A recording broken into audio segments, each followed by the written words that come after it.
अंकुर मलिक जी। राधे राधे बाबा जी। राधे राधे महाराज जी।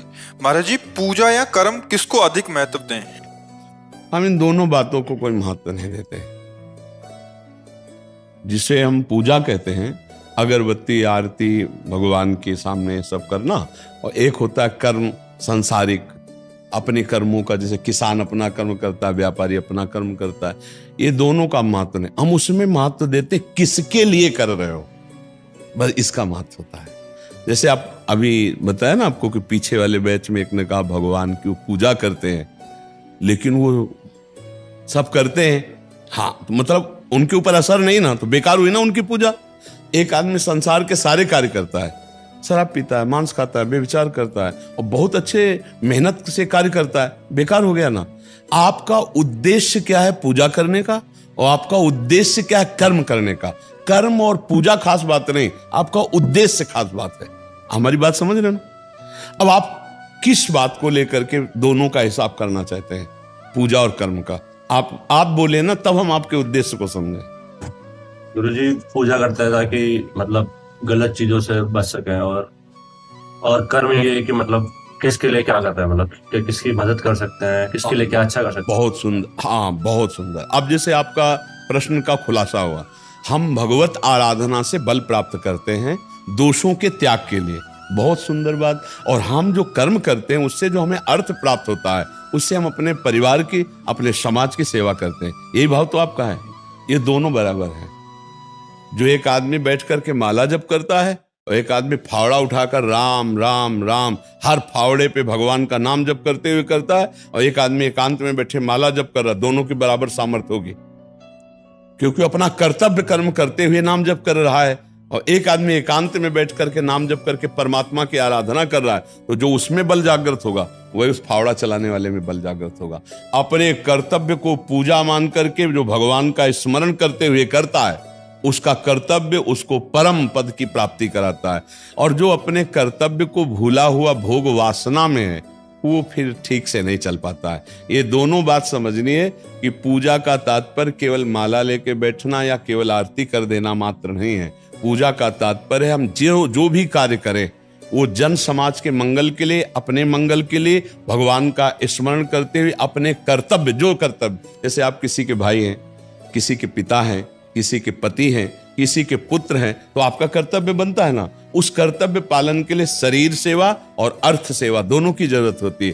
तो हम शरीर को पुष्ट रखते हुए जो धर्म पूर्वक अर्थ कमाते हैं, उससे हम वो सेवा करते हैं, ये हमारा लौकिक कर्म हुआ। लेकिन हम भगवत भाव से करते हैं कि मेरी माँ में भगवान है, मेरी पत्नी में भगवान है, मेरे पुत्र में भगवान है, और इन सब सेवाओं का फल हो मेरे भगवान प्रसन्न हो, तो इसी से भगवत प्राप्ति हो जाएगी। आप समझ पाए हमारी बात को? बिल्कुल सरल भाषा में कह रहा हूं। वही कर्म हम भगवान की प्रसन्नता के लिए धर्म पूर्वक करें, तो उसी से भगवत प्राप्ति हो जाए। वही कर्म अपनी भोग वासना, अपने मोह ममता के पोषण के लिए करें, तो वही बंधन कारक हो जाएगा।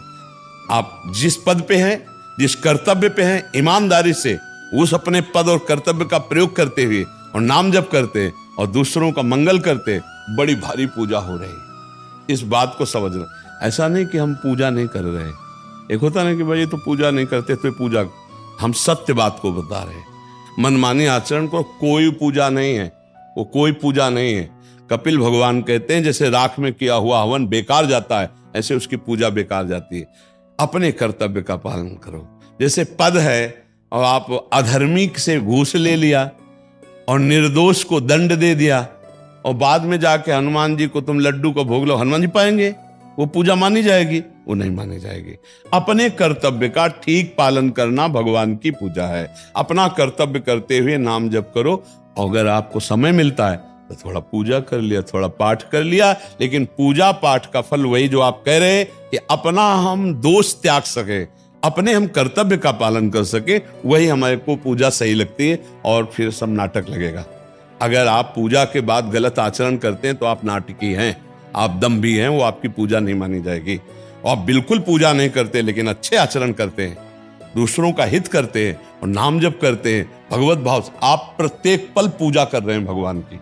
आप ये समझ पा रहे हैं आप प्रभु? जी जी। इसमें कोई संशय है आपका? नहीं गुरुजी। जी, यही हम चाहते हैं। गुरुजी एक प्रश्न हो रहा है जी जैसे कोई हम कार्य करते हैं, जी उससे पहले हम भगवान का नाम लेते हैं जी है ना, और पूरे दिन में ऐसा ही होता है कि जब जब भी कोई कार्य करते हैं जब भी नाम लेते हैं। बहुत सुंदर है। इससे पहले मतलब थोड़ा कम नाम ले पाते हैं भगवान को कम याद कर पाते हैं, लेकिन कोई कार्य करने से पहले बहुत भगवान सुंदर है, को- लेकिन भगवान का ध्यान ही आ जाता है। हाँ, पर हमारा जैसा इनसे प्रार्थना था वैसे आपसे प्रार्थना है कि प्रारंभ में भी ले और मध्य में भी ले और अंत में भी ले, उससे परम मंगल हो जाए।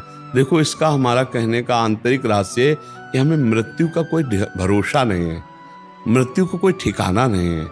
आएगी ना मृत्यु, कब आएगी इसका पता नहीं ना, किसी भी क्षण आ सकती है। गाड़ी में VIP बढ़िया स्तर से और चल रहा गाना और बढ़िया ड्राइविंग, अगला सेकंड मृत्यु का। मस्ती में है, बिल्कुल हो हल्ला मचा रहे सब नौजवान, और अगला एकदम खत्म, शांत, मानो बिजली कटी, अंधेरा। ऐसे मृत्यु आती, कुछ भरोसा नहीं, कब कहां कैसे आ जाए। तो अगर हम राम कृष्ण हरि राधा राधा रट रहे हैं, राधा हमारी मृत्यु हो गई, अब हमारे को भगवत प्राप्ति होगी, हमारी दुर्गति नहीं होगी, हमें नरक नहीं जाना पड़ेगा। इसलिए हम कहते हैं उठते बैठते चलते फिरते अगर नाम जप करोगे तो इस लोक में भी मंगल रहेगा और आपका परलोक भी बन जाएगा, आपको परम गति प्राप्त हो जाएगी। जिनका नाम आप प्रारंभ में लेते हैं, ये तो आपके ऊपर बड़ी कृपा है कि कोई कार्य करने के पहले भगवान का स्मरण करते हैं। लेकिन हमारा आंतरिक जो कहने का रहस्य है कि पता नहीं कब मृत्यु आ जाए, बैठे बैठे आ जाती है, नाचते नाचते आ जाती है, कवल तोड़ा और मृत्यु आ गई, दिल फेल हो गया। उस समय हमको भगवत स्मरण रहित अगर जीवन गया तो फिर हमारे कर्मों का हिसाब होगा, शुभ और अशुभ। और अगर नाम जप करते हुए शरीर छूट गया तो सब कर्म विध्वंस हो जाएंगे, हमारी भगवत प्राप्ति हो जाएगी। इसलिए हम सबको कहते हैं उठते बैठते, जैसे इन भैया से कहा नारायण नारायण कहो ना, कभी भी मृत्यु आ सकती है ना।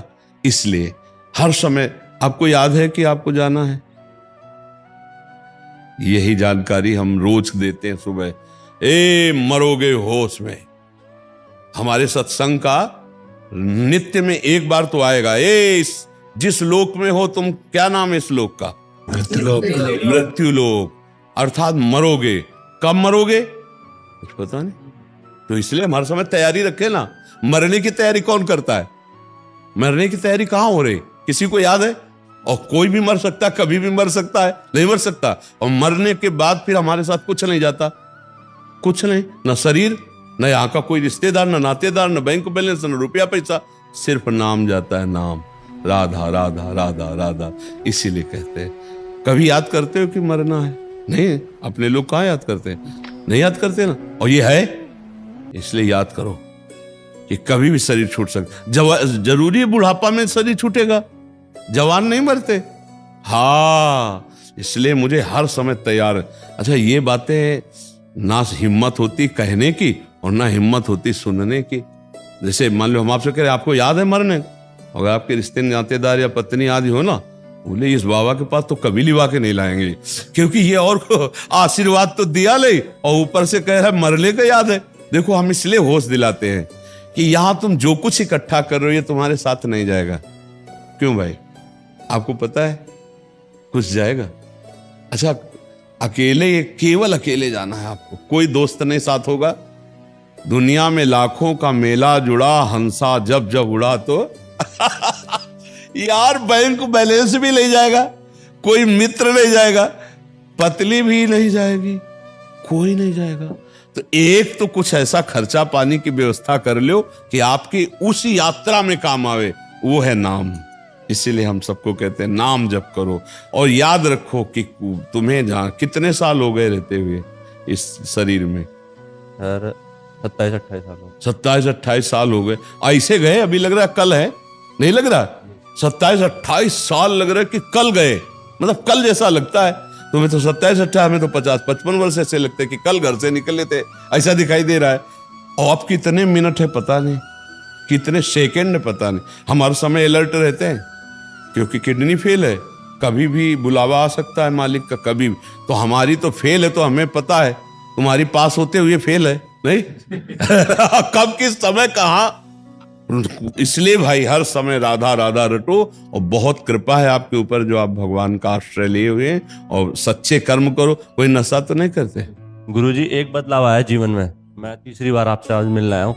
जैसे कोई कार्य नहीं हो पाता तो पहले दुख होता था, अब कोई कार्य नहीं होता है तो बिल्कुल दुख नहीं होता। सत्संग सुनते हो? जी सर, आपके सत्संग सुनना होता है। सत्संग सुनने की ही प्रभाव से ये भाव आता है, ये हिम्मत जो आई ना, ये सत्संग से ही आती है।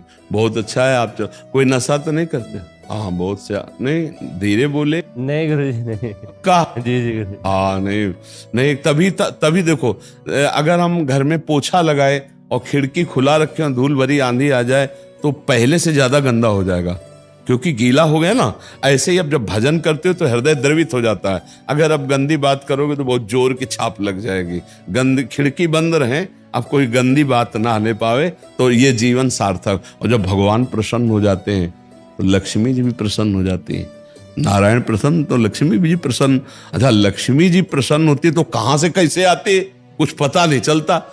हमें लगता है धर्म पूर्वक यदि रुपया आवे और हम समाज की सेवा, परिवार की सेवा, ऐसा सेवा करें तो रुपये का सुख है। बैंक में गिन करके रख देना रुपये का सुख थोड़ी है। मर के चले गए, दूसरा भोगेगा। और दूसरा जब पाता है तो उसको कुमार्गगामी भोगता है, क्योंकि उसने कमाया तो है नहीं। और जो कंजूस आदमी होता है, कमा कमा कर केवल इस बात का सुख कि अब 90 हो गए, अब 92 हो गए, 95 हो गए, इस सुख में रहता है। धर्म पूर्वक कमाओ और धर्म का प्रयोग परिवार और समाज की सेवा में लाओ, और देनहार तो भगवान है, वो आगे आगे व्यवस्था करते जाएंगे। ठीक है।